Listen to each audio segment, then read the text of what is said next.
Movie की शुरुआत में सबसे पहले हमें बताया जाता है कि इंसानों ने आपसी लड़ाई कारण और अपने मतलब के लिए अर्थ के सारे रिसोर्सों को यूज करके उसे खत्म कर दिया और फिर इसी वजह से आज धरती के ऊपर जीवन पूरी तरीके से समाप्त हो चुका है। और फिर इसी कारण से इंसानों को अपनी होंद को जिंदा रखने के लिए उसे दूसरे ग्रह पे जाना पड़ा, जिसका नाम है नोवा प्राइम। तो यहाँ पे हम देखते हैं कि नोवा प्राइम में इंसानों को रहते हुए 1000 साल पूरे हो चुके हैं, पर अभी तक भी इंसानों का जीवन यहाँ पे सुरक्षित नहीं है, क्योंकि यहाँ पर एलियंस ने इंसानों के खात्मे के लिए एक उर्सा नाम का क्रिएचर रिलीज कर दिया था। और इस क्रिएचर के पास देखने की शक्ति तो नहीं थी, लेकिन उसके पास डर सूंघने की शक्ति थी। तभी हमें यहाँ पे चीफ कमांडर साइफर रेंज को दिखाया जाता है, जो कि बड़ी बहादुरी से इन क्रिएचर का खात्मा कर रहे थे। तो इसके बाद हम एक ऑफिसर को देखते हैं, उनके सामने एक लड़का खड़ा था और ये ऑफिसर उन्हें इन्फॉर्म करता है कि तुम कभी भी रेंजर नहीं बन सकते, क्योंकि तुम फेयर टेस्ट में बिल्कुल फेल हो चुके हो और तुम अपने डर के ऊपर काबू नहीं पा सकते। तभी ये लड़का, जिसका नाम कटा है, ये ऑफिसर से कहता है कि वो सिर्फ उसे एक मौका दे, मैं अपने आप को साबित करके बताऊंगा, क्योंकि मैं चीफ कमांडर साइफर रेंज का बेटा हूँ और मेरे पिता आज घर वापस आने वाले हैं और उनके घर आते ही मैं उन्हें ये खबर सुनाना चाहता हूँ कि मैं रेंजर बन गया। और इतनी रिक्वेस्ट करने के बाद भी ये ऑफिसर उसे रेंजर नहीं बनाता और उसे मना कर देता है। शाम को जब साइफर घर आते हैं तो वो अपने बेटों से पूछते हैं कि क्या रिजल्ट आया, तो वो उसे बता देते हैं कि मुझे सिलेक्ट नहीं किया गया। तो साइफर ये बात सुनकर काफी निराश होता है। यहाँ पे हम देखते हैं कि साइफर अपने बेटे को किसी बात को लेकर डांट रहे थे। तो यहाँ पे हमें पता चलता है कि साइफर एक स्ट्रिक्ट फादर है। तो रात के समय देखते हैं कि साइफर की बीबी उसे कहती है कि तुम एक अच्छे रेंजर हो, लेकिन एक अच्छे रेंजर होने के साथ साथ तुम एक बेटे के भी बाप हो और तुम्हारे बेटे को किसी चीफ कमांडर की नहीं बल्कि एक पिता की जरूरत है।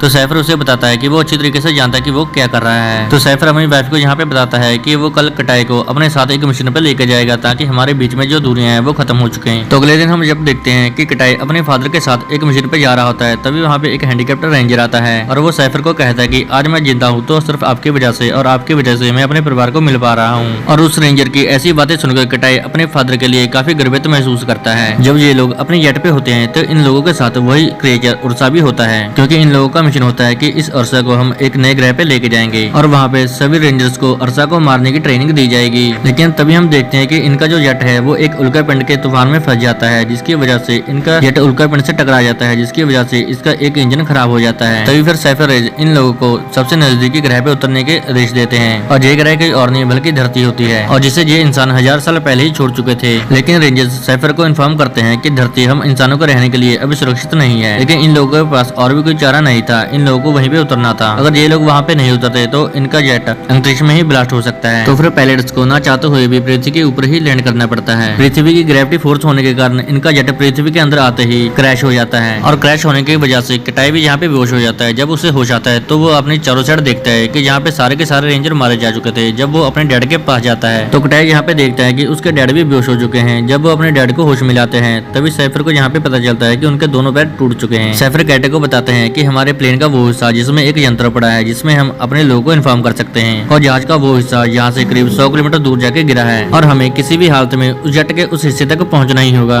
और वहां तक पहुंच गए हम अपने लोगों को इन्फॉर्म कर सकते हैं। और कटाई ये सब सुनकर थोड़ा घबरा जाता है, क्योंकि वो कोई रेंजर नहीं होता, लेकिन इन लोगों के पास इसके सिवा और कोई चारा नहीं होता। तभी यहाँ पर साइफर कैटे को एक मेडिसिन इनहेलर देते हैं जिसमें ऑक्सीजन होती है। तो साइफर यहाँ पे कैटे को बताता है कि जो तुम्हारा सूट है ये डिजिटल सूट है और इसमें डिजिटल कैमरे लगे हुए हैं, जहाँ भी तुम जाओगे और जो भी एक्टिविटी करोगे वो मुझे दिखाई देंगी। मैं जैसे जैसे तुमको निर्देश देता रहूंगा तुम वैसे ही करते जाना। तो इसके बाद हम देखते हैं कि कटाई उस यंत्र को लेने के लिए यहाँ से निकल जाता है। तो इसके बाद हम देखते हैं कटाई जब रास्ते में होता है तो साइफर उसे बताता है कि धरती पे जो भी क्रिएचर हैं वो सारे के सारे इंसानी के लिए जानलेवा हैं, इसलिए तुमको जो भी डिसीजन लेना होगा वो तुमको बहुत ही सोच समझ कर लेना होगा। तो कैटे जैसे ही रास्ते में आगे बढ़ता है तभी साइफर को यहाँ पे पता चल जाता है कि कैटे के पास कोई क्रिएचर आ रहा है और ये क्रिएचर कोई और नहीं एक बंदर होता है। कैटे इस बंदर को देखकर काफी घबरा जाता है और डरने लगता है। तो साइफर उसे बताता है कि तुम शांत रहो और अपने घुटने के बल बैठ जाओ, लेकिन कैटे काफी डरा हुआ होता है और वो एक पत्थर उठाकर बंदर पे मारता है। तो ये बंदर अपने साथियों को बुलाकर लेके आता है और उस पर हमला करने के लिए उसके पीछे लग जाता है। तो कैटे अपनी जान बचाने के लिए भागता है। तो साइफर ये सब डिस्प्ले पे देख रहे थे तो साइफर कैटे को बताता है कि यहाँ से 50 मीटर दूर एक नदी है, तुम्हें उस नदी को पार करना होगा। तो कैटे जल्दी से उस नदी को पहुंच जाता है और उस नदी को पार कर देता है और सारे के सारे बंदर उसका पीछा करना छोड़ देते हैं। लेकिन तभी साइफर को पता चलता है कि उसकी बॉडी में जहर फैल रहा है,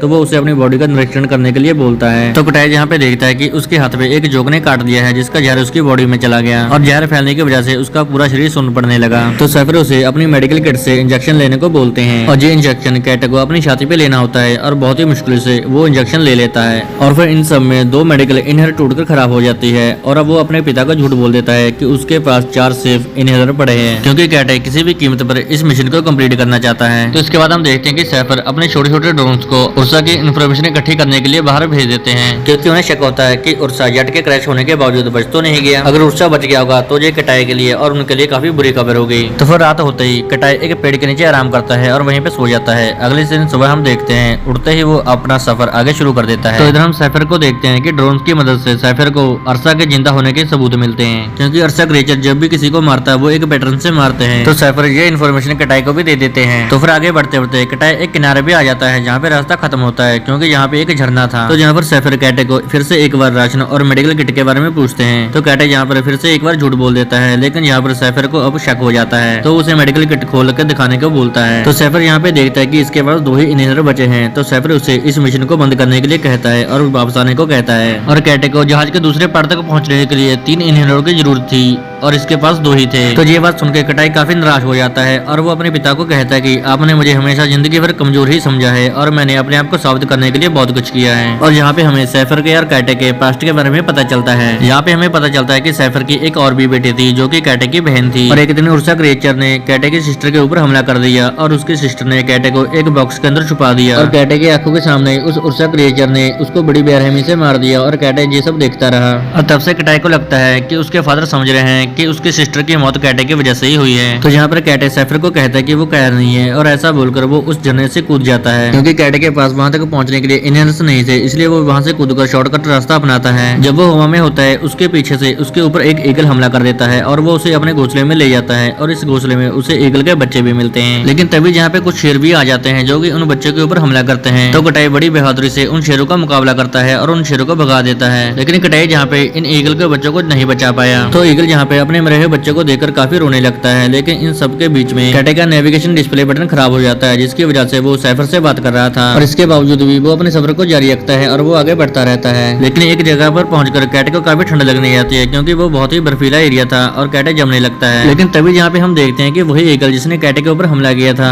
वो कैटे के ऊपर बैठकर उसे ठंड से बचा लेता है। फिर सुबह देखते हैं कि कैटे उस ईगल का शुक्रिया अदा करके आगे सफर में बढ़ जाता है। तो थोड़ी देर बाद हम देखते हैं कटाई वहाँ पे पहुंच जाता है जहाँ पे उसका जेट क्रैश हुआ था और जेट के पास पहुंच के सबसे पहले वो मेडिकल इनहेलर लेता है। फिर वो वही यंत्र बीकर रिमोट को खोजने लगता है जिससे वो अपने ग्रह पे सिग्नल भेज सकता है। तो कटाई इस बीकर रिमोट को खोज तो लेता है, लेकिन वो अभी भी सिग्नल भेज नहीं पा रहा था, क्योंकि उसे थोड़ा ऊंचाई पर जाना था। तो फिर कटाई को पास में एक छोटी सी पहाड़ी दिखती है, तो फिर कटाई उस पहाड़ी पर चढ़कर सिग्नल भेजने का डिसाइड करता है। तो कटाई भागकर पहाड़ी पर चढ़ने लगता है। इधर हम सैफर को देखते हैं। सैफर को पता चल जाता है कि अरसा को कटाई की लोकेशन पता चल गई है और अरसा कटाई की ओर तेजी से बढ़ रहा है। तो इधर देखते हैं कि कटाई को भी पता चल जाता है कि कोई क्रिएचर है जो उसका पीछा कर रहा है। तो कटाई भी भागकर एक गुफा के अंदर छुप जाता है, पर तभी वहाँ पे उर्सा भी पहुंच जाता है और वो कटाई के ऊपर हमला कर देता है। और तभी जहाँ पे कटाई के हाथों से उसका वेपन गिर जाता है। तो कटाई अरसा से अपनी जान बचाकर भाग रहा था। तो इधर हम सैफर को देखते हैं। सैफर की हालत काफी खराब हो रही थी, अगर उसको इलाज नहीं मिला तो उसकी भी यहाँ पे डेथ हो सकती है। तो इधर कटाई भी अरसा से बड़ी बहादुरी से लड़ रहा होता है, लेकिन फिर भी वो अपने डर के ऊपर काबू नहीं पा रहा था, इसलिए अरसा उसके ऊपर भारी पड़ रहा था। लेकिन तभी जहाँ पे कटाई को उसके डैड की कही हुई बात याद आ जाती है, अगर तुम डरोगे नहीं तो अरसा तुम्हें कभी भी ढूंढ नहीं पाएगा और अरसा के लिए तुम हमेशा के लिए गायब हो जाओगे।